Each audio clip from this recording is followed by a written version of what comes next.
किसी ने खूब कहा है, दुनिया में ढूंढना है तो खुद को ढूंढिए, बाकी सब तो गूगल पर मिल ही जाता है। नमस्कार दोस्तों, मैं दिनेश चंद्रा। एक छोटी सी कहानी एक भिखारी की। एक भिखारी एक शहर के रेलवे स्टेशन के पास सड़क किनारे बैठ कर के भीख मांगता था। एक कटोरा लेकर के उसमें कुछ वो सिक्के ले लेता था और सिक्कों को उसमें डाल करके खनकाता रहता था और गा गा करके भीख मांगता था। उस रास्ते से जो लोग भी निकलते थे उनमें से कुछ लोगों को दया आ जाती थी तो कुछ सिक्के उसमें डाल लेते थे, जिससे वो अपनी रोजी रोटी को चलाता था।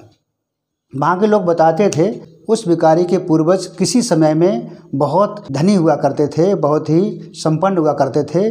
पता नहीं क्या हुआ कि आज ये इस तरह से है।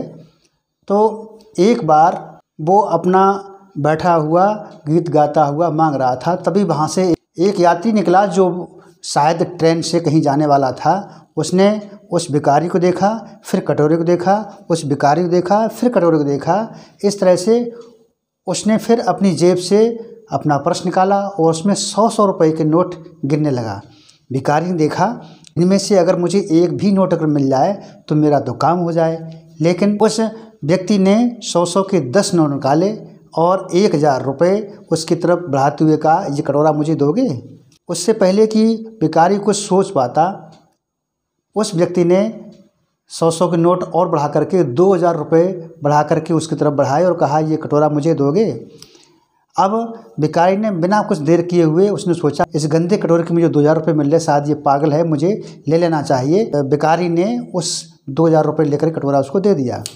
अब वो व्यक्ति कटोरा को लेकर के अपने थैले में डाला और थैले में डाल करके सीधा जल्दी से रेलवे स्टेशन पर गया और इंतज़ार करने लगा गाड़ी का। और इधर भिखारी था, उसने सोचा ये आदमी कहीं वापस ना आ जाए, इसका मन बदल ना जाए, इसलिए हम यहाँ से बहुत जल्दी निकल जाते हैं।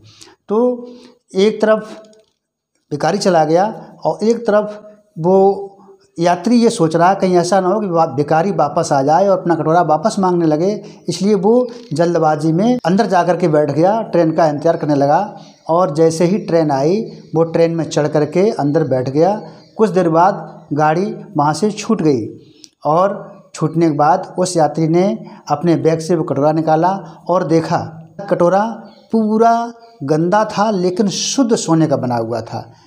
तो उसने सोचा कि कितना पागल आदमी है, शुद्ध सोने का कटोरा बना हुआ है जिसकी कीमत लाखों में है और मैंने मात्र इसको 2000 रुपये में ख़रीद लिया है। उधर वो भिखारी सोच रहा था कि कितना मूर्ख पागल था, उस गंदे से बेकार कटोरे के लिए 2000 रुपये मुझे दे गया है।